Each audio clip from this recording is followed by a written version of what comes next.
Hello दोस्तों, आज की कहानी एक लड़का और लड़की के मिलने से शुरू होती है जिसमें इनका एक बच्चा होता है। कहानी फिर 7 साल आगे बढ़ जाती है जहां 5 साल का बच्चा अपनी माँ के साथ रहता है, लेकिन माँ को नहीं पता होता कि उसके बच्चे का बाप कौन है। आज की स्टोरी में देखेंगे कि कैसे मेन लीड अपने बच्चे को पहचानता है। चलिए कहानी शुरू करते हैं। कहानी की शुरुआत में हम देखते हैं कि एक लड़की है जिसका नाम एना है, अपने किसी काम से एक होटल जाती है जहाँ एक बहुत ही अमीर आदमी रुका हुआ था जो जेन टेक्निकल कंपनी का प्रेसिडेंट जियो रॉबिन था। एना दरवाजे के बाहर खड़े होकर सोचती है कि अगर आज ये रिपोर्ट को अंदर जो आदमी है उसने अप्रूव कर लिया तो उसका काम बन जाएगा, और वो दरवाजे की बेल बजाती है जहाँ जियो रॉबिन दरवाजा खोलता है और एना को अंदर खींच लेता है और उसके साथ फिजिकल रोमांस करने लगता है क्योंकि उसे कोई एलर्जी होती है जिसके कारण होश नहीं रहता है कि वो क्या कर रहा है। एना मना करती है, क्या कर रहे हो, छोड़ो मुझे, पर जियो रॉबिन नहीं सुनता और वो एना को किस करने लगता है और वो दोनों के बीच फिजिकल रिलेशनशिप बन जाता है।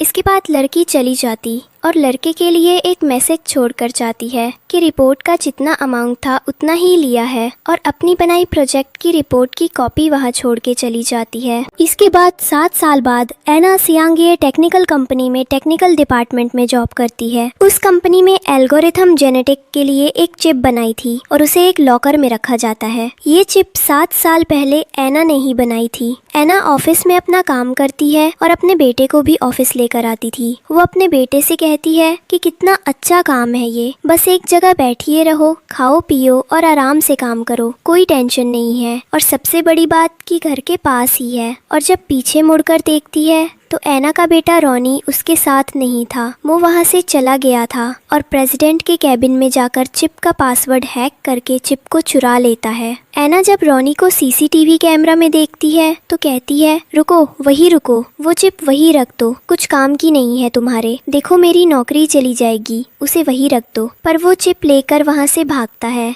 तभी 2 बॉडीगार्ड उसे देख लेते हैं और उसके पीछे भागते हैं। दूसरी तरफ एना को लगता सब ठीक हो गया और वो आराम से प्रेसिडेंट के केबिन में बैठकर एप्पल खा रही थी। तभी वहाँ प्रेसिडेंट अपनी होने वाली पत्नी लिंसू के साथ आते हैं। लिंसू मैनेजर भी थी कंपनी में। प्रेसिडेंट आते हैं तो एना कहती है, कौन हो तुम, क्या काम है। तभी प्रेसिडेंट कू रॉबिन कहता है कि तुम जिसके केबिन में बैठी हो, जिसके पैसे से एप्पल खा रही हो, उसे पसंद नहीं करती तुम। फिर लिन सू कहती है, ये इस कंपनी के प्रेसिडेंट हैं। एना उठ जाती है और कहती है, ये एप्पल मैं आपके लिए ही खा रही थी कि अच्छा है कि नहीं। और लिन सू को देखकर कहती है, बड़ी बहन तुम यहाँ और गले लगा लेती हो क्यों। एना को लगता है कि उसकी बड़ी बहन जैसी सहेली है जो मर चुकी थी, पर लिन सू उसे धक्का देती है और कहती है, कौन बड़ी बहन, मैं सू फैमिली की डॉटर हूँ और एल्गोरिथम जेनेटिक का प्रोजेक्ट भी मैंने बनाया है, उसकी चिप बनाई। पर लिन सू मन ही मन सोचती है कि कहीं एना उसकी सारी असलियत सबके सामने ना बोल दे कि वो असल में कौन है। एना शौक में आ जाती है कि एक शक्ल के 2 इंसान हो सकते हैं, और फिर कहती है एना कि यहाँ मुझे प्रेसिडेंट के कंप्यूटर के सिस्टम को अपडेट करने के लिए भेजा गया था, वही करने आई थी मैं। और फिर जैसे ही वहाँ से जाने लगती है पर वो फिर से कुछ पता नहीं वापस आती है और एना का लायर फिसल जाता है और वो प्रेसिडेंट कू रॉबिन के ऊपर गिर जाती है, जिससे प्रेसिडेंट कू रॉबिन और एना की किस हो जाती है। दोनों को 7 साल पहले की याद आती है कि क्या ये वही है जिनके साथ उन दोनों से 7 पहले फिजिकल रिलेशनशिप हुआ था। लिंसू कहती है, क्या कर रहे हो तुम। एना, तुम्हें पता नहीं है मैं प्रेसिडेंट कू रॉबिन की होने वाली पत्नी हूँ। और लिंसू को लगता है कि ये दोनों आपस में किस कैसे कर सकते हैं, अभी तक मैंने तो प्रेसिडेंट कू रॉबिन को किस नहीं किया है, जबकि हमारी शादी भी होने वाली है। उसके बाद एना वहाँ से चली जाती है, पर जाते जाते यही सोचती है कि क्या ये वही लड़का है जिसके साथ उसने रात बिताई थी, पर ऐसे कैसे हो सकता है। तभी वही दूसरी तरफ रोनी भागता हुआ प्रेसिडेंट कू रॉबिन के पिता गु युआन से टकरा जाता है और वो उसे देखकर कहते हैं, ये तो मेरा पोता है, इसकी शक्ल भी बिल्कुल गु रॉबिन से मिलती है और इसके गाल में बर्थ मार्क भी है गु रॉबिन की तरह ही, मैं इसे ही ढूंढ रहा था जब से। और गुजुआन रॉनी को गले लेते हैं और मेरे पोता कहते हैं, तो रॉनी गुजुआन को देखकर डर जाता है और वहाँ से भाग जाता है। और फिर अपनी माँ एना को कॉल करके कहता है कि मैं बाहर आ गया हूँ, यहाँ ऑफिस में कौन, सू। प्रेसिडेंट कू रॉबिन को कहती है कि मैं चाइना से हमेशा के लिए तुम्हारे पास वापस आ गई हूँ, अब मैं यहाँ तुम्हारी हेल्प करूँगी और हमेशा तुम्हारे साथ रहूँगी। तभी वहाँ प्रेसिडेंट कू रॉबिन के पिता कू जुआन आते हैं। लिनसू को वहाँ से जाने के लिए कहते हैं और फिर वो कहते हैं कि मैंने अपने पोते को ढूंढ लिया है, वो एकदम तुम्हारे जैसा दिखता है, ये रही उसकी फ़ोटो, अब तुम इसे ढूंढ के ला के दो। तब प्रेसिडेंट कू रॉबिन कहते हैं कि मैं कैसे मान लूँ यही मेरा बच्चा है, पहले मैं इसका पैटर्निटी टेस्ट करवाऊंगा, क्योंकि मुझे नहीं याद 7 साल पहले वो कौन सी लड़की थी जिसके साथ मैंने फिजिकल रिलेशनशिप बनाया था, और ऐसे ही किसी को मैं अपना बच्चा नहीं बना सकता। उनकी ये सारी बातें लिनसू बाहर खड़े होकर सुन रही होती है और कहती है, कौन है प्रेसिडेंट कू रॉबिन का बेटा? और फिर वो कॉफ़ी लेकर कू रॉबिन के कैबिन में जाती है गू युआन के लिए, पर कू युआन को लिनसू का वहाँ आना बिल्कुल पसंद नहीं आता है। लिनसू देखकर कू युआन बच्चे की फ़ोटो उनके सामने रखी एक फ़ाइल में छिपा देती है। लिनसू कॉफ़ी कू रॉबिन को देने के बहाने उनके कपड़ों में गिरा देती है और कहती है, माफ़ करना, मैंने ये जानकर नहीं किया था, माफ़ कीजिए, मुझे आपके कपड़े ख़राब हो गए। और कहती है, चलिए अंकल मैं साफ़ कर देती हूँ। पर कू युआन कहता है कोई ज़रूरत नहीं है और वहाँ से अपने कपड़े साफ़ करने चला जाता है और कू युआन के पीछे पीछे कू रॉबिन भी चला जाता है। तभी लिनसू फाइल से बच्चे की फ़ोटो निकालती है और देखती है, उसे लगता है कि उसने उस बच्चे को पहले कभी देखा है। तब वो अपना फ़ोन निकालती है और ढूंढती है। तब उसे याद आता है कि ये बच्चा तो ऐना का है। जब वो छोटा था तब ऐना ने उसकी तस्वीर उसे भेजी थी। दूसरी तरफ ऐना और उसका बेटा रोनी घर जाते हैं। वहाँ ऐना कहती है कि तुमने ये क्या किया, अब मैं तुम्हें लेकर नहीं जा पाऊंगी ऑफिस, तुमने क्यों चोरी की चिप? तभी कहती है, मुझे एक लड़की मिली थी जो मुझे मेरी बहन जैसी लग रही, पर उसने कहा वो नहीं है। फिर ऐना के पास स्कूल से कॉल आता है और वो कहती है कि मेरे बेटे का एडमिशन हो जाएगा ना स्कूल में, वो बहुत टैलेंटेड है और उसे सिस्टम का भी नॉलेज है, आप चाहे तो उसका एग्जाम ले लीजिएगा। पर प्रिंसिपल कहते हैं कि उसके फादर कौन है, तो ऐना कुछ नहीं कहती। तो प्रिंसिपल कहते हैं, हमारा स्कूल एक बहुत ही प्रेस्टिजियस स्कूल है और पेरेंट्स के बैकग्राउंड से भी इसमें फ़र्क पड़ता है,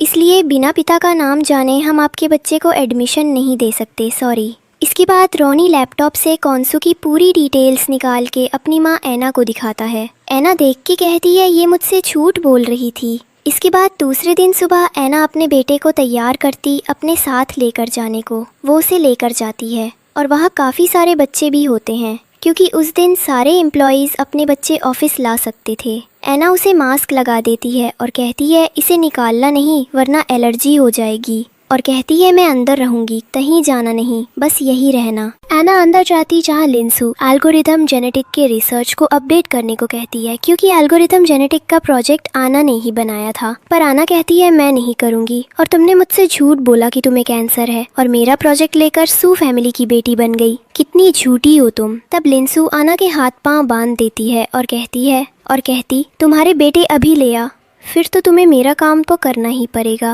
वहीं दूसरी तरफ प्रेसिडेंट गू रॉबिन रोनी को देखते हैं और कहते हैं कि इस बच्चे को देखकर अपनापन क्यों लग रहा है, इसकी आंखें जैसे कुछ कहना चाहती हैं। तभी बॉडीगार्ड रोनी को पहचान लेते हैं और प्रेसिडेंट कहता है, पकड़ के लाओ मेरे पास उसे। इधर एक दूसरा आदमी खू जुआन को बताता है कि आपका पोता ऑफिस में है, तो खू रॉबिन भी उसे पकड़े कहते हैं। या ऐसे में रोनी जाकर लिनसू से टकरा जाता है, या तभी उसे वॉच में आता है कि वो यहाँ से बाहर चला जाए। वहीं दूसरी तरफ खू जुआन भी कंपनी में आ जाते हैं, या खू रॉबिन से कहते हैं कि उस बच्चे को मेरे पास लेकर आओ, वो मेरा पोता है। तब खू रॉबिन कहता कि वो बच्चा, पर उसने तो मेरे सिस्टम के पासवर्ड को हैक करके चिप चुराई है। तभी रॉबिन के फ़ोन में मैसेज आने लगते हैं, पर उसे उनका मतलब समझ नहीं आता। खू जुआन कहते हैं ये सब क्या है, तो खू रॉबिन कहता है कि मुझे भी नहीं पता ये हो क्या रहा है। फिर हम दूसरी तरफ लिनसू उसके सामने थी। वो कहती है तुम्हारी मॉम ऐना ने तुम्हें बुलाया है, चलो मेरे साथ। पर याद आ जाता है कि ये उसकी मम्मा की वही फ्रेंड है जिन्होंने उनका प्रोजेक्ट चुरा लिया था, या वो वहाँ से भी भाग जाता है। फिर लिनसू अपने आदमी को उसे पकड़ने भेजती है। सब रोनी को पकड़ने के लिए भागते रहते हैं। इसी बीच रोनी प्रेसिडेंट के कैबिन में आ जाता है छुपने के लिए। वहाँ लिनसू का आदमी आता है, पर रोनी उसे देखकर टेबल के नीचे छुप जाता है।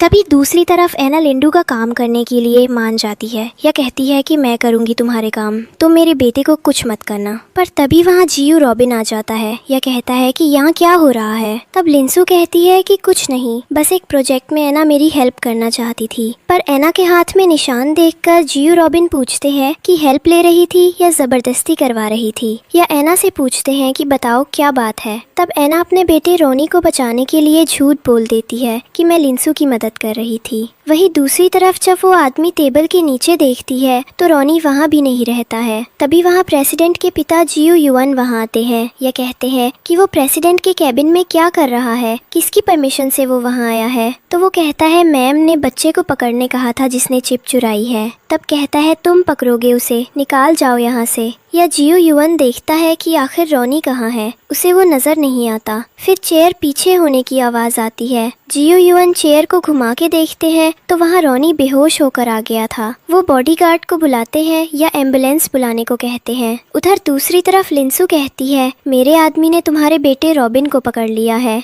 वहीं दूसरी तरफ प्रेसिडेंट गू रॉबिन के पास कॉल आता है कि बच्चा पकड़ा गया और वो हॉस्पिटल में भर्ती है, जिसमें एना कहती है कहाँ है मेरा बच्चा और कैसा है वो। प्रेसिडेंट गू रॉबिन कहते हैं तुम्हारा बच्चा, वो तुम्हारा बेटा जिसने चिप चुराई थी। एना कहती है हाँ वो मेरा बेटा है और उसे लिंसू किडनैप करना चाहती थी, इसलिए उसकी ये हालत हो गई है। और लिंसू जब उसे धमकी दे रही उसकी रिकॉर्डिंग वो गू रॉबिन को सुना देती है। खुद को बचाने के लिए लिंसू बहाने बनाने लगती है और तब लिंसू कहती है हाँ इसने अपने बेटे से चिप चुराने को कहा होगा, वो तो है ही चोर, उसके बाप का भी पता नहीं है, इसे तो कंपनी से निकाल देना चाहिए और उसके बेटे और एना के खिलाफ पुलिस कंप्लेन करनी चाहिए। कहीं ये जेन टेक्निकल कंपनी के सीक्रेट्स दूसरी कंपनी को दे रही हो, ये ज़रूर दूसरी कंपनी की स्पाई एजेंट है। तब प्रेसिडेंट गू रॉबिन कहता है मुझे तुमसे राय लेने की ज़रूरत नहीं है कि कौन कंपनी में रहेगा और कौन नहीं, समझ गई। लिंसू कहती है कि प्रेसिडेंट गू रॉबिन मैं तुम्हारी होने वाली पत्नी हूँ, या तुम इस बाहर की औरत के लिए मुझसे लड़ाई कर रहे हो। प्रेसिडेंट गू रॉबिन कहता है कि तुम्हें माफ़ी तो मांगनी पड़ेगी अन्ना और उसके बेटे रॉनी से। तभी वहाँ लिंसू के पेरेंट्स आते हैं, जिन्हें देखकर अन्ना सोचती है कि ये इतने जाने पहचाने क्यों लग रहे हैं। इन्हें देखकर एकदम अपनी सी फीलिंग आ रही है। लिंसू के पापा कहते हैं किसकी हिम्मत हुई जो वो सू फैमिली की बेटी से माफ़ी मंगवाए। और फिर लिंसू कहती है देखिए मॉम डैड, जियो रॉबिन किसी बाहर वाली के लिए मुझसे बहस कर रहे हैं। तो सू की माँ कहती है कौन है ये लड़की जिसके लिए तुम हमारी बेटी लिंसू से बहस कर रहे हो, उसे माफ़ी मंगवाना चाहते हो। तो प्रेसिडेंट जियो रॉबिन कहता है कि ये इस कंपनी में काम करती है और लिंसू की वजह से आज एना का बेटा हॉस्पिटल में है। तब लिंसू कहती है मुझे भी तो बचपन में किडनैप किया गया था। जब एल्गोरिदम जेनेटिक प्रोजेक्ट की चिप तैयार हुई उस समय मुझे अपने मॉम डैड से मिलना हुआ था और मैं अपने घर लौटती थी, तो मैं किसी बच्चे के साथ ऐसा क्यों करूंगी। मुझे जैसे दुख मिला है मैं वैसा और किसी को क्यों देना चाहूंगी। तभी लिंसू की माँ कहती है कि तुम्हें कोई गलत फहमी हो रही होगी, हमारी बेटी ऐसा नहीं करेगी, उसे अपने माँ पिता से दूर रहने का दुख पता है। लिंसू के पिता एना को उसकी बदतमीजी के लिए लिंसू से माफ़ी मांगने कहते हैं, पर वो कहती है मेरी कोई गलती नहीं है और मैं माफ़ी भी नहीं मांगूंगी। लिंसू के पिता कहते हैं कि जियो रॉबिन ये ठीक नहीं, अगर एना ने लिंसू से माफ़ी नहीं मांगी तो तुम सोच नहीं सकते इसका तुम्हारे कंपनी में क्या असर पड़ेगा। तो जियो रॉबिन कहता है कि मुझे फ़र्क नहीं पड़ता, क्यों यहाँ बात एक छोटे से बच्चे की है, लिंसू की इसमें गलती है। तभी वहाँ प्रेसिडेंट जियो रॉबिन के पिता जियो युआन आते हैं और कहते हैं कि बच्चा अब ठीक है, हॉस्पिटल में है और उसके ट्रीटमेंट का सारा खर्चा सियांगे टेक्निकल कंपनी करेगी। और वो भी आके लिंसू के ऊपर इल्ज़ाम लगाते हैं। तो इस पर लिंसू के पिता गुस्सा हो जाते हैं और कहते हैं तुम मेरी बेटी लिंसू से ऐसे बात नहीं कर सकते। जो युआन कहते हैं अगर बात हमारी दोस्ती की ना होती तो तुम्हारी बेटी अभी यहाँ दिखाई नहीं देती। तभी एना वहाँ से जाने लगती है और उसका पैर कारपेट में फंस जाता है और जियो रॉबिन की बाहों में फिर है। तब जियो रॉबिन एना के गले में वही मार्क दिखाई देता जो 7 साल पहले उस लड़की के गले में था जिसके साथ जियो रॉबिन ने फिजिकल रिलेशनशिप बनाया था। पर फिर एना वहाँ से जाने लगती है और जियो युआन अपने बेटे जियो रॉबिन को भी साथ जाने को कहते हैं और वो दोनों वहाँ से चले जाते हैं। फिर लिंसू के पिता कहते हैं कि ये सब क्या है, आप किसी दूसरी औरत के लिए आपकी होने वाली बहू के साथ ऐसा बिहेव कर रहे, क्यों, और इतनी हमदर्दी किसके लिए, उस लड़के के लिए जिसके बाप का पता भी नहीं है। तब जियो युआन गुस्से में कहते हैं कि वो कोई भी लड़का नहीं है, सियांगे टेक्निकल कंपनी का वारिस है, मेरे बेटे जियो रॉबिन का बेटा है, वो मेरा पोता है, और वहाँ से चला जाता है। लिंसू के पिता कहते हैं कि ये गू युआन क्या कह रहे हैं, गू रॉबिन का बच्चा है, मैं अभी उनसे जाकर इस मामले में बात करता हूँ। पर लिंसू उन्हें रोक लेती है और कहती है डैड अभी रुकिए, अभी वो गुस्से में है, अभी आपकी बात नहीं सुनेंगे, बाद में बात करिए उनसे। और हाँ, उन्हें लगता है कि वो बच्चा गू रॉबिन का बच्चा है, पर ऐसा नहीं है। इसके बाद हॉस्पिटल में हम देखते हैं कि कि एना और गु रॉबिन रोनी को देखने जाते हैं। डॉक्टर कहते हैं कि अब वो ठीक है, पर थोड़े दिन उसे अंडर ऑब्जर्वेशन रखना पड़ेगा। एना रोनी के पास जाती है। गु युआन हॉस्पिटल आते हैं। गु रॉबिन से कहते हैं कि देखो, रोनी को भी वही एलर्जी है जो तुम्हें बचपन में हुआ करती थी। पर गु रॉबिन कहता है कि एक जैसे एलर्जी बहुत से लोगों को होती है, तो इससे ये साबित नहीं होता कि ये बच्चा मेरा है कि नहीं। फिर गु रॉबिन कहता है कि मुझे बच्चे का पेरेंटिनिटी टेस्ट कराना है, और डॉक्टर कहता है ठीक है। पर जब डॉक्टर अपने कैबिन में जाता है तो वहाँ लिंसू आ रही होती है और कहती है कि तुम्हें पेरेंटिनिटी टेस्ट की रिपोर्ट बदलनी है। उसमें कहीं भी ये नहीं मिलना चाहिए कि वो बच्चा प्रेसिडेंट गु रॉबिन का ही है, और इस काम के लिए डॉक्टर को लिंसू 5 मिलियन ऑफर करती है। पर डॉक्टर कहता है कि मैं रिपोर्ट तो बदल दूंगा। पर प्रेसिडेंट जियो रॉबिन के पास तो एल्गोरिथम जेनेटिक चिप है, अगर उन्होंने उसका यूज़ किया और उन्हें पता चल गया तो। तब लिंसू कहती है तुम उसकी टेंशन मत लो, वो सब मैं संभाल लूंगी, बस तुम अपना काम ठीक से करना। इसके बाद जियो रॉबिन रोनी का बहुत ख्याल रखता है हॉस्पिटल में, और सोचता है कि ये बच्चा इतना अपना सा लगता है और इसकी आंखें तो बिल्कुल मेरी तरह हैं। और जियो रॉबिन रोनी के गले में स्क्रैप रखते हैं ताकि उसे एलर्जी ना हो। तभी वहाँ एना फ्रूट्स लेकर आती है और कहती है प्रेसिडेंट कितने अच्छे हैं, वो कितना ख्याल रख रहे हैं रोनी का। रोनी कहता है माँ मुझे ग्रेप्स खाना है। एना उसे ग्रेप्स देती है और उसमें जियो रॉबिन उसकी मदद करते हैं। रोनी सोचता है कि अंकल जियो रॉबिन कितने अच्छे हैं और मेरा और माँ का कितना ख्याल भी रखते हैं। अगर माँ और जियो अंकल की शादी हो जाएगी तो हमारी एक हैप्पी फैमिली बन जाएगी। तभी वहाँ जियो रॉबिन के असिस्टेंट रोनी के लिए एक पजल गेम लेकर आते हैं और कहते हैं कि सर हमने खिलौने की फैक्ट्री खरीद ली है ताकि रोनी सर को सारे खिलौने आराम से मिल जाएं। तब एना कहती है कि अपनी खिलौने की फैक्ट्री खरीदी। जियो रॉबिन कहते हैं कि हाँ बिजनेस अच्छा चलेगा ना उसका, इसलिए। और फिर रोनी कहता है ये पजल बहुत हार्ड है, पर मुझे पता है जियो अंकल आप बहुत हैंडसम और स्मार्ट हैं, तो आप इसको सॉल्व कर ही देंगे। और वो उसे पास बुला लेता है और अपनी माँ एना को भी वहीं बैठा लेता है और वो तीनों समय बिताते हैं। असिस्टेंट फ़ोटो क्लिक कर लेता है और जियो युआन को सेंड कर देता है। वहीं से गुजरते हुए लिंसू भी देख लेती है और वो बहुत गुस्से में वहाँ से चली जाती है। इसके बाद प्रेसिडेंट जियो रॉबिन एना को एक टीम लीडर बना देते हैं और उसे कॉम्पेंसेशन भी देते हैं। तब एना हॉस्पिटल में प्रेसिडेंट जियो रॉबिन से कहती है कि मुझे एक नई टीम चाहिए क्योंकि मैं आपके लिए फिर से एल्गोरिदम जेनेटिक की चिप बनाना चाहती हूँ, इसलिए मुझे एक नई टीम चाहिए। और एना बताती है कि ऑफिस में कौनसू उससे ज़बरदस्ती रिपोर्ट बनवा रही थी। जियो रॉबिन कहते हैं कि फिर हमसे कुछ कहा क्यों नहीं, तो वो कहती है कि लिंसू मेरे बेटे रोनी को नुकसान न पहुंचा दे, ये सोच के नहीं बताया। इसके बाद गुयोन अपने घर में रोनी की तैयारी करते हैं। तभी वहाँ लिंसू आती है और कहती है कि अंकल मुझे आपसे बात करनी है, पर गुयोन उससे बात करने मना करता है और कहता है कि मैं अभी बिजी हूँ, मैं अपने पोते रोनी के आने की तैयारी कर रहा हूँ। तो लिंसू कहती है अंकल मुझे यही बात करना है आपसे, क्योंकि मैं नहीं चाहती कि कोई भी शांगे टेक्निकल कंपनी का वारिस बने। गुयोन कहता है कि क्या कहना चाहती हो तुम। तब तो लिंसू कहती है कि एल्गोरिदम जेनेटिक की चिप में थोड़ी गड़बड़ थी जिसे अब ठीक कर दिया गया है,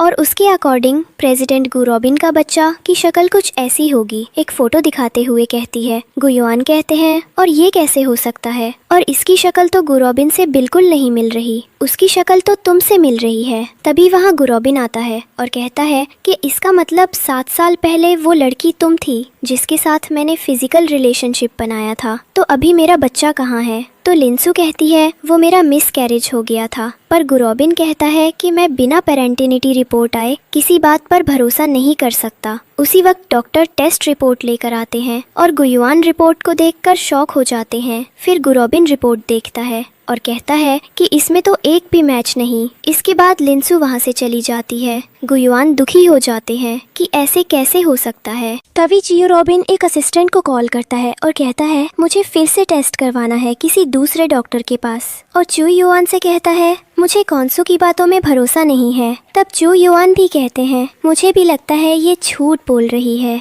दूसरे दिन एना ऑफिस जाती है और अपने बेटे रॉबिन को भी साथ लेकर जाती है। ऑफिस में आना अपने बेटे रॉबिन को कहती है कि वो एक ही जगह बैठा रहेगा और कहीं भी बाहर नहीं जाएगा, और फिर हैना अपने काम के लिए ऑफिस में अंदर चली जाती है और उसका बेटा रोनी उसे अंदर जाने देता है और वो प्रेसिडेंट जियो रॉबिन के रूप में घुस जाता है। पर वो वहाँ जाकर किसी और आदमी से टकरा जाता है और उसे देखकर डर जाता है। पर वो आदमी कहता है कि ये बच्चा इतना अपना सा क्यों लग रहा है, ऐसा लग रहा है मानो मैं इसे पहले से जानता हूँ। वहीं दूसरी तरफ आना को एल्गोरिथम जेनेटिक की चीज बनाने के लिए कुछ नई टीम मेंबर के साथ जोड़ा जाता है। पर जब आना ऑफिस में पहुँचती है तो वो दिखती है कि लिंसू उसके टीम मेंबर्स को उसके खिलाफ भड़का रही होती है और कहती है कि देख रहे हो तुम लोग, वो तुम यहाँ कब से काम कर रहे हो और वो अभी नई नई आई थी और उसे तुम्हारा लीडर बना दिया गया है। और हाँ, उसके तो बच्चे के बाप का भी नाम नहीं पता है। क्या तुम ऐसी औरत के साथ एक टीम में रहकर काम करना चाहोगे? उसे तो कुछ आता भी नहीं है। ये सिर्फ कॉर रॉबिन की वजह से उसे ये पोस्ट मिली है और यहाँ काम करने का मौका मिला है और वो तुम लोगों की टीम लीडर बन गई है। उसकी यही आदत है कि वो दूसरों के पतियों के ऊपर नजर डालते हैं। तुम यहाँ सभी लोग जानते हैं कि गुरु रॉबिन की शादी मेरे साथ होने वाली है, वो मेरे होने वाले पति हैं। फिर भी आना उनके आसपास घूमते रहती है। एनाबेल सब वहाँ खड़ी होकर सुन रही होती है। तभी वो उनके पास जाती है और कहती है कि आपको दूसरों की लाइफ में इंटरफेयर करने का बहुत शौक है। अगर आपको मेरे साथ काम नहीं करना है तो चले जाओ। उसके बाद वो अपने जगह में जाकर बैठ जाती है और बाकी लोग भी अपना अपना काम करने लग जाते हैं। पर तभी हैना अपनी जगह से खड़ी होती है और कहती है कि आप लोगों को अभी के अभी मैं हर डिपार्टमेंट में भेज रही हूँ। तभी 3 एम्प्लॉई आते हैं और कहते हैं कि हम टेक्निकल डिपार्टमेंट के हैं, तुम हमें ऐसे नहीं भेज सकती हो। तुम अपने आप को क्या समझती हो और हम क्यों माने तुम्हारी बात? तभी वहाँ प्रेसिडेंट वो रॉबिन आते हैं और कहते हैं कि अब तो तुम्हें भी नहीं है किसी की पर्सनल लाइफ में इंटरफेयर करने का। फिर तुम आना के बारे में ऐसी बातें क्यों कर रहे थे और तुम्हें क्या लेना देना है कि उसके बच्चे का बाप कौन है? क्या तुम्हें इससे कोई फर्क पड़ता है? जहाँ तक मुझे पता है तो यहाँ के एम्प्लॉइयों को सिर्फ अपने काम से और उनकी सैलरी से मतलब होना चाहिए, ना ही किसी की पर्सनल लाइफ से। और अगर तुम्हें किसी की पर्सनल लाइफ डिस्कस करना है तो हम अपने घर में जाकर ये सब कर सकते हो। वहीं दूसरी तरफ हम देखते हैं कि एन का बेटा रानी किसी के साथ प्रेसिडेंट को रॉबिन के कैबिन में बैठा होता है। वो आदमी और कोई नहीं, लिंक का भाई था, जो वहाँ प्रेसिडेंट को रॉबिन से मिलने आया था। भाई रोनी से बोलता है कि तुम कौन हो और यहाँ क्या कर रहे हो? तो वो कहता है कि मेरी माँ ने मुझे अनजान लोगों से बात करने के लिए और अपने बारे में बताने से मना किया है। तभी वहाँ प्रेसिडेंट को रॉबिन आ जाते हैं और कहते हैं कि तुम यहाँ क्या कर रहे हो? और रोनी जाकर प्रेसिडेंट को रॉबिन को चिपक जाता है और कहता है मैं यहाँ आपसे मिलने आया था। और तभी लीव सुप भाई कहता है कि वो रॉबिन, तुम्हें तो पता ही होगा कि कुछ दिनों बाद दिश का बर्थडे है और उसे बर्थडे पार्टी में तुम्हें आना होगा। मुझे पता चला है कि तुमने लेंशू के साथ कैसा बिहेव किया है। पर तभी प्रेसिडेंट को रॉबिन कहते हैं कि क्या तुम्हें ये पता है कि तुम्हारी बहन बिन्सू ने इस छोटे से बच्चे रॉबिन को किडनैप करने की कोशिश की थी और वो ऐसे मारना चाहती थी। तब लिंसू का भाई सोचता है कि क्या मेरी बहन लिंसू ऐसा कर सकती है? क्या वो ऐसा करके तो फैमिली की इज्जत गिरा देगी? और उसे इस बात की कोई परवाह नहीं है कि हमारी फैमिली की रेपुटेशन का क्या होगा। पर ये एक अच्छा मौका है अपनी गलती सुधारने का। उम्मीद है कि तुम पार्टी में आओगे और मुझे ये भी पता है कि अगर तुम पार्टी में नहीं आए तो उसके बाद जो होगा उससे तुम भली भांति परिचित हो। लेंशू का भाई कहता है ठीक है तो मैं चलता हूँ और उम्मीद है कि तुम पार्टी में जरूर आओगे। वहीं दूसरी तरफ एना सोचती है कि मैंने टीम मेंबर्स को हटा दिया है, मुझे ये बात प्रेसिडेंट को रॉबिन को बता देनी चाहिए। और वो उनके कैबिन में जाने लगती है। कैबिन में को रॉबिन एना के बेटे रानी के साथ खेल रहे होते हैं और उसे कुछ चॉकलेट खिलाते हैं। तभी वहाँ लेंशू आती है और कहती है कि गु रॉबिन, आप यहाँ क्या कर रहे हैं? आपको तो मीटिंग में होना चाहिए था। और इस बच्चे को यहाँ किसने आने दिया? उसने चिप चुराई थी क्या? बताइए, इस बार कुछ और भी चुरा के ले जाए। तब गु रॉबिन कहते हैं कि तुम्हें ये बताने की ज़रूरत नहीं है मुझे कि मुझे किस ऑफिस में आने देना चाहिए और किस नहीं। तुम अपने काम से काम रखो। उसके बाद रोनी लिंसू एक कपड़ों में पानी गिरा देता है और कहता है सॉरी आंटी, मैंने जानबूझकर ये नहीं किया था। रोनी कहता है कि मुझे लगता है कि अब आप कपड़े चेंज करने जाना चाहिए। और लिंसू वहाँ से गुस्सा होकर चली जाती है। लिंसू बाहर जाती है और देखते हैं कि दरवाजे पर एना खड़ी थी। वो कहती है कि अब तुम प्रेसिडेंट गु रॉबिन के कैबिन में भी आने लगी हो। तुम चाहती क्या हो? तुम बस उनके आसपास घूमते रहती हो क्या? तुम्हें पता नहीं है कि उनकी होने वाली पत्नी मैं हूँ? पर फिर एना अंदर जाती है और लिंसू वहाँ से बाहर चली जाती है। तभी एना कहती है अपने बेटे रोनी से कि चलो हमें यहाँ से चलना चाहिए, हमारे जाने का टाइम हो गया है। पर उसका बेटा रोनी कहता है कि माँ आप यहाँ, हाँ मुझे पता है आप अंकल रॉबिन से अपने मन की बात कहने आई हैं, जो आप उन्हें कहना चाहती थी। फिर उसकी माँ कहती है, हाँ, मुझे आपसे कहना था कि जो मेरे टीम मेंबर थे मैंने उन्हें निकाल दिया है। अब मेरी टीम में कोई नहीं है, मैं अकेली बस हूँ टेक्निकल में, पर मैं आपसे वादा करती हूँ कि मैं आपको चेक बना कर दे दूँगी। जब रोनी कहता है कि मैन सिर्फ मैं चुराई थी, उसे बनाने में मैं आपकी मदद करूँगा। और फिर प्रेसिडेंट को रॉबिन भी कहते हैं कि हाँ, मैं भी तो हूँ, मैं भी थोड़ी हेल्प कर दूंगा। तभी वहाँ वो रॉबिन के पिता गु योहान आ जाते हैं और कहते हैं कि तुम दोनों को कहीं बाहर डिनर के लिए जाना चाहिए। मैंने एक रेस्टोरेंट बुक कर दिया है और रोनी मेरे साथ रह लेगा। मैं हूँ ना उसका उत्तर, उसे अपने पास रखने के लिए। इस समय प्रेसिडेंट गु रॉबिन एना के हाथ में निशान देखे हैं और वो निशान इस लड़की के हाथ में भी था जो उनसे 7 साल पहले मिली थी। पर वो सोचते हैं कि ये कैसे हो सकता है कि इसे कुछ याद नहीं। इसे कुछ तो याद होता, पर इसे कुछ याद क्यों नहीं है। पर फिर वो दोनों एक रेस्टोरेंट में डिनर के लिए जाते हैं, जहाँ एना कहती है कि मैं ऑर्डर देकर आता हूँ। पर प्रेसिडेंट गु रॉबिन कहते हैं कि तुम क्यों जा रही हो, मैं अभी वाटर को बुलाता हूँ, वो ऑर्डर लेकर जाएगा। वो वाटर को आवाज़ लगते हैं, पर वहाँ कोई नहीं आता ऑर्डर लेने के लिए। एक आदमी कहता है कि मैं ही हूँ यहाँ का ओनर और तुम्हें ऑर्डर जाकर लिखवाना पड़ेगा, तब आना रहती है।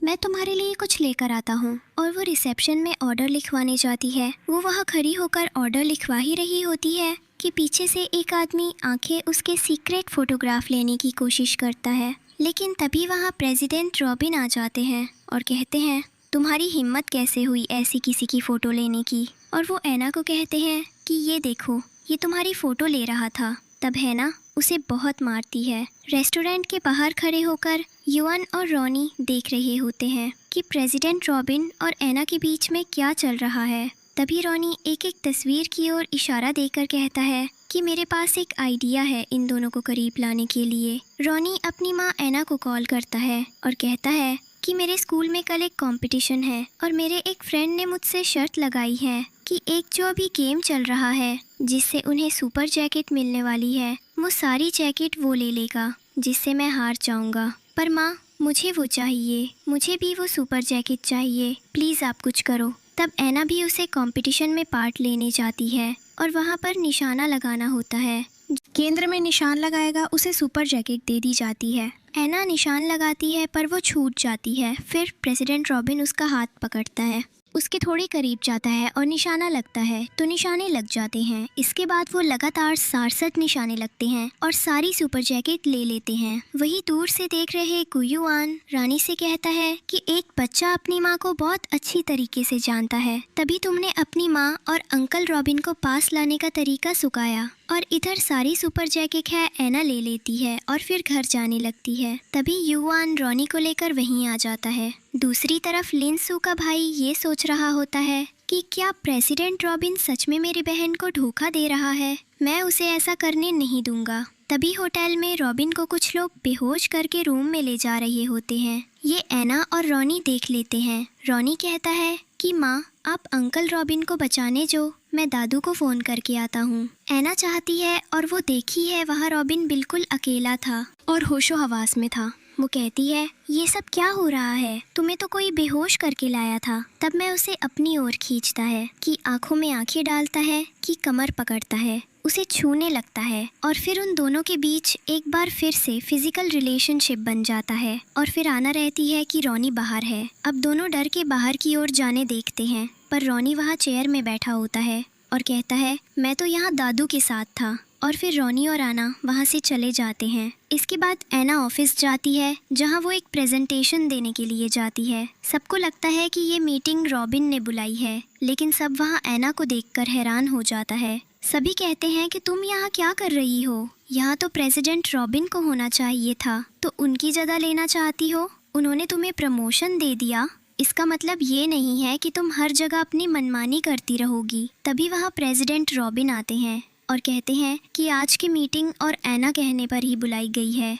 वो कुछ डिस्कस करना चाहती है और एना से कहते हैं कि प्लीज़ तुम शुरू करो। एना कहती है कि हमें सिर्फ हमारे सिस्टम को ही अपडेट नहीं करना चाहिए, बल्कि उसके एंटीवायरस और डिफेंस सर्विस को भी अपडेट करना चाहिए। ये सब आप जानते हैं कि 5 साल का बच्चा प्रेसिडेंट का कंप्यूटर हैक करके चिप निकल सकता है, तो फिर किसी हैकर के लिए ये बहुत छोटी सी चीज़ है। इसीलिए हमें सिर्फ हमारा सिस्टम ही अपडेट नहीं करना है, बल्कि हमें हमारे सिस्टम के साथ साथ उसमें एक एंटीवायरस और उसकी डिफेंस सर्विस को भी अपडेट करना होगा, जिससे सभी सहमत होते हैं। और प्रेसिडेंट रॉबिन कहते हैं कि क्या आप किसी को कहना है इस बारे में? तब सभी कोई कुछ नहीं कहता। उसके बाद वो लोग जो है ना की टीम का मेंबर थे और उन्हें एचआर डिपार्टमेंट में भेज दिया था, वो सभी एन के पास आते हैं और कहते हैं कि हमें माफ़ कर दो, हमसे गलती हो गई। एक आदमी आकर कहता है कि ये चॉकलेट मैं आपके बेटे रॉनी के लिए लाया हूँ, ये उसे दे दीजिएगा और प्लीज़ उसे कहिएगा कि मेरा कंप्यूटर में एक वायरस है, उसे निकाल दे।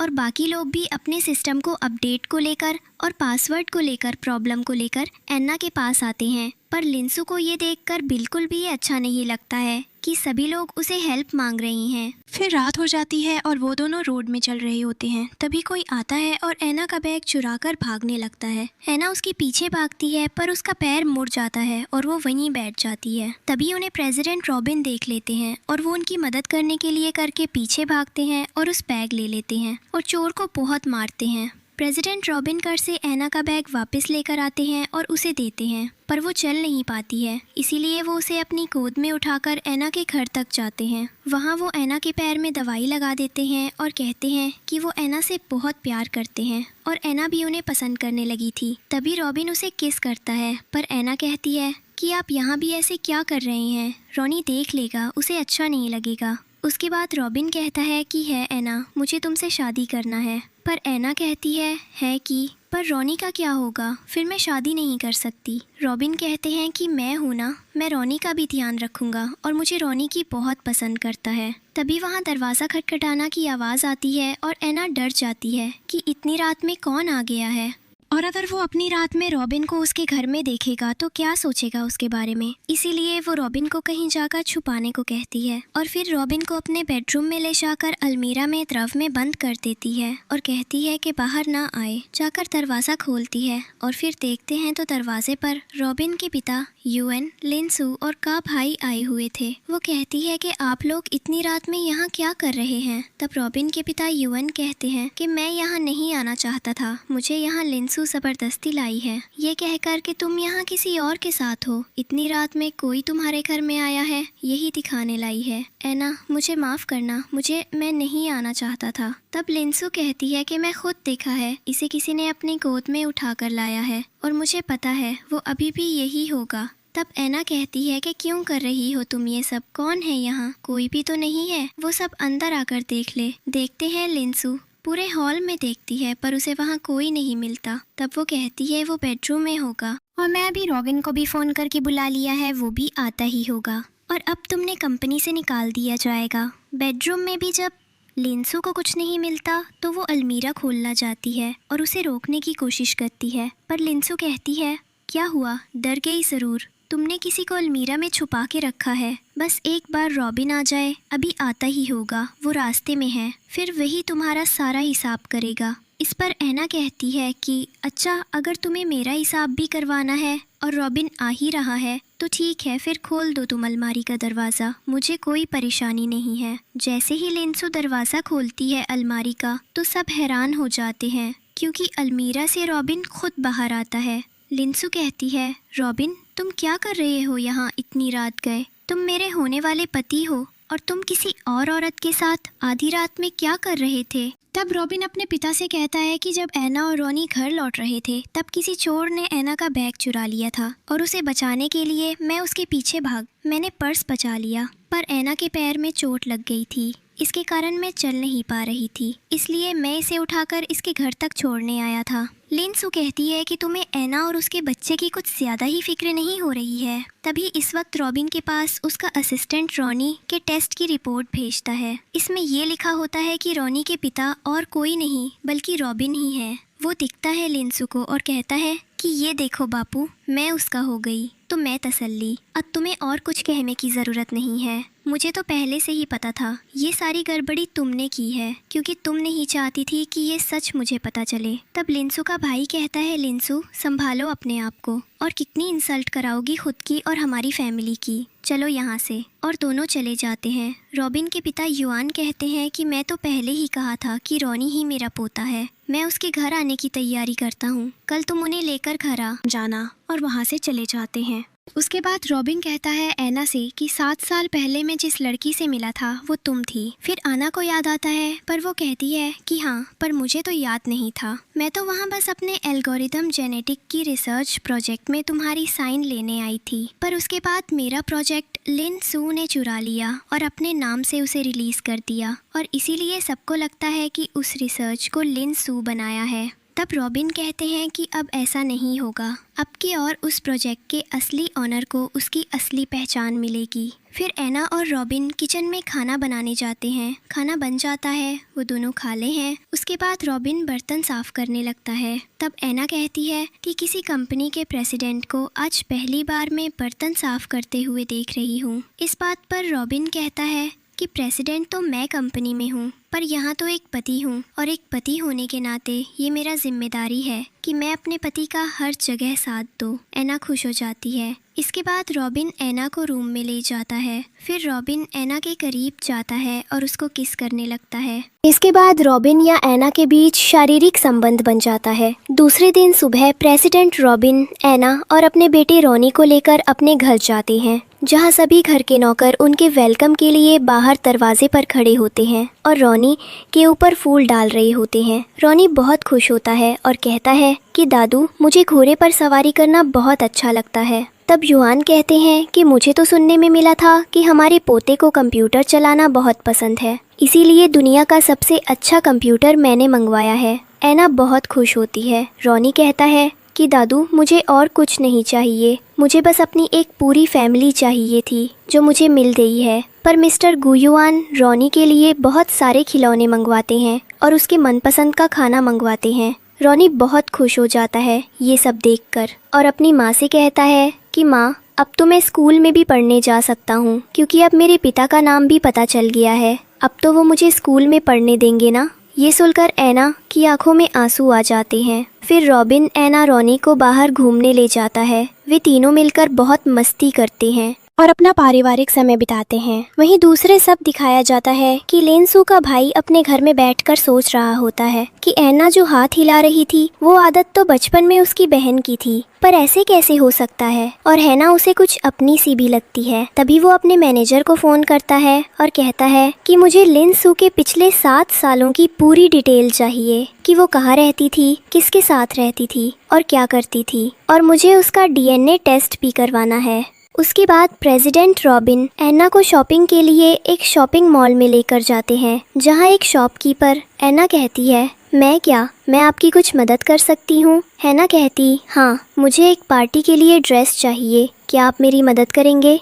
तब शॉपकीपर एना को लेकर जाती है और एक वाइट कलर का गाउन दिखती है। कहती, आप ये ट्राई कर लीजिए, आपके ऊपर अच्छा दिखेगा। तब एन्ना मान जाती है, पर तभी वहाँ लिनसू अपनी माँ के साथ आती है। माँ, मुझे ये वाला गाउन चाहिए। जब शॉपकीपर कहती है कि पर ये तो एन्ना ने ट्राई करने को कहा है। पर लिनसू कहते हैं कि कहा है तो क्या हुआ, अभी से मैं खरीदना चाहती हूँ। उतने में ही है एना प्रेसिडेंट रॉबिन का दिया हुआ कार्ड निकलती और कहती है, ये लीजिए, पेमेंट कर लीजिए, मुझे ट्राई करने की कोई ज़रूरत नहीं है, मैं खरीद रही हूँ। तभी लिनसू की माँ एन को भला बुरा कहने लगती है कि तुम्हारे पास संस्कार नहीं, तुम्हारी माँ ने तुम्हें संस्कार नहीं किया, तुम किसी और मर्द के पैसे पर ऐश कर रही हो। ये सब बोलने लगती है और एना कहती है कि मुझे बचपन में किडनैप कर लिया गया था, मुझे नहीं पता, मेरी माँ होने पर जो भी है उन्होंने मेरे अंदर बहुत ही अच्छे संस्कार डाले थे, इसलिए मैं आज भी आपसे बहुत ही अच्छे से बात कर रही हूँ, आपकी बेटी ने, जबकि मेरे बेटे के साथ कितना कुछ किया उसके बावजूद भी। तभी वहाँ प्रेसिडेंट रॉबिन आ जाते हैं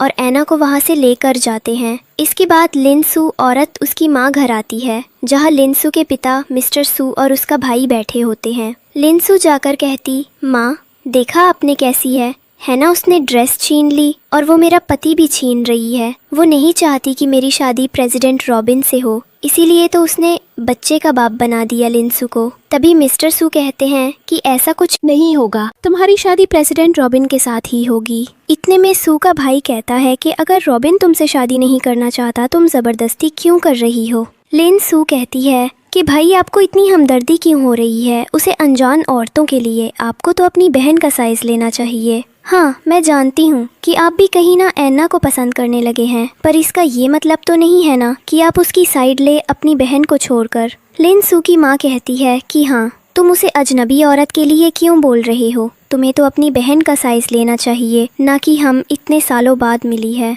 लिन सू का भाई मन ही मन सोचता है कि बस और कुछ समय, उसके बाद सब पता चल जाएगा कि मेरी असली बहन कौन है, और कहता है कि मैं उसे औरत की नहीं सोच रहा, बल्कि मैं सू फैमिली की इज्जत के बारे में सोच रहा हूँ, जो लिन सू की वजह से खराब हो रही है। इसके बाद पार्टी में सभी लोग लिन सू को बर्थडे की बधाई दे रहे होते हैं और उसकी तारीफ करते हैं कि तुम इस ड्रेस में बहुत अच्छी लग रही हो, और आज तो प्रेसिडेंट रॉबिन तुम्हें देखकर हैरान हो जाएंगे, वैसे भी वो तुम्हारे होने वाले। तभी वहाँ प्रेसिडेंट रॉबिन एना के साथ आ जाते हैं और सभी लोग हैरान हो जाते हैं कि रॉबिन किसी और औरत के साथ कैसे आ रहे हैं। लिन सू कहती है कि तुम मुझे यहाँ क्यों लेकर आए हो। तब रॉबिन स्टेज में जाता है और सबसे कहता है कि हेलो एवरीवन, मैं आज यहाँ लिन सू की पार्टी में आया हूँ, और मेरे साथ ये जो है ये है मिसेज रॉबिन, मतलब मेरी वाइफ, और हमारा एक 5 साल का बच्चा भी है। ये सुनकर सब हैरान हो जाते हैं। लिन सू के पिता कहते हैं कि तुम्हारी हिम्मत कैसे हुई मेरी बेटी को धोखा देने की, तो मेरी बेटी के साथ ऐसा नहीं कर सकते हो, और तुम्हारी इससे शादी कब हुई, जो बच्चा तुम्हारा है।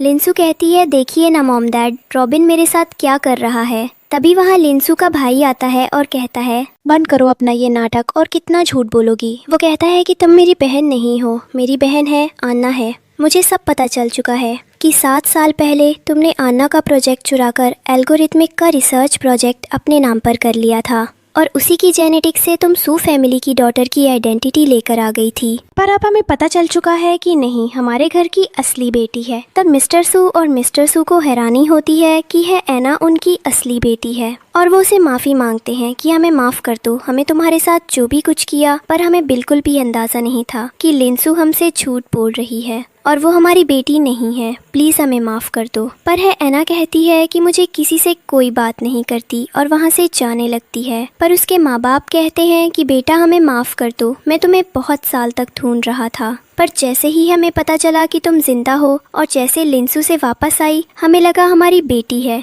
इसीलिए हमने उसका विश्वास कर लिया, मैं माफ़ कर दो। और फिर लिन सू को बाहर निकाल दिया जाता है। उसके बाद दूसरे दिन जब रोनी आंगन में खेल रहा होता है, वहाँ सभी लोग होते हैं, एक पार्टी चल रही होती है, और सब बहुत खुश होते हैं कि रॉबिन को एना और रोनी में मिल गए और उसका परिवार पूरा हो गया। रोनी को सब खेलता हुआ देखकर बहुत खुश होते हैं कि एक बच्चे के आने से घर में कितनी सारी खुशियाँ भर जाती है, और बच्चा कैसे आंगन में खेल रहा है। ये जो पार्टी हो रही है वो रॉबिन और एन्ना की शादी के उपलक्ष्य में रखी गई थी। मिस्टर सू और कू युएन भी बहुत खुश थे कि उनकी दोस्ती रिश्तेदारी में बदल गई है। वहाँ लिन सू आती है और रोनी के गले में चाकू रखती है और कहती है कि रॉबिन तुम मुझसे शादी कर लो, वरना मैं इसे मार दूंगी। सब बहुत डर जाते हैं। तब रॉबिन कहता है कि ये तुम क्या कर रही हो, छोड़ दो मेरे बेटे को, अगर मेरे बेटे को कुछ भी हुआ तो मैं तुम्हें छोड़ूंगा नहीं। पर लिन सू नहीं मानती। तभी पीछे से लिन सू का भाई आता है और उसे धक्का देकर गिरा देता है, और पुलिस को भी साथ में लेकर आता है।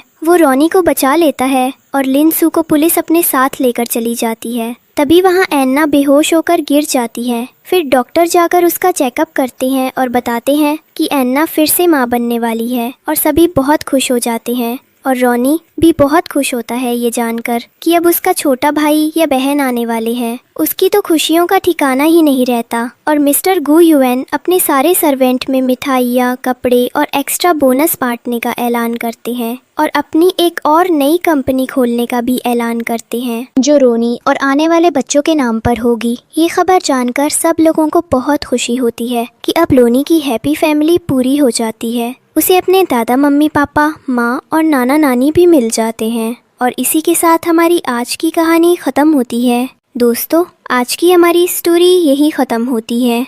अगर स्टोरी अच्छी लगी हो तो प्लीज़ लाइक एंड सब्सक्राइब ज़रूर करें। हमारे साथ बने रहें ऐसे ही मज़ेदार स्टोरी देखने के लिए। Thank you.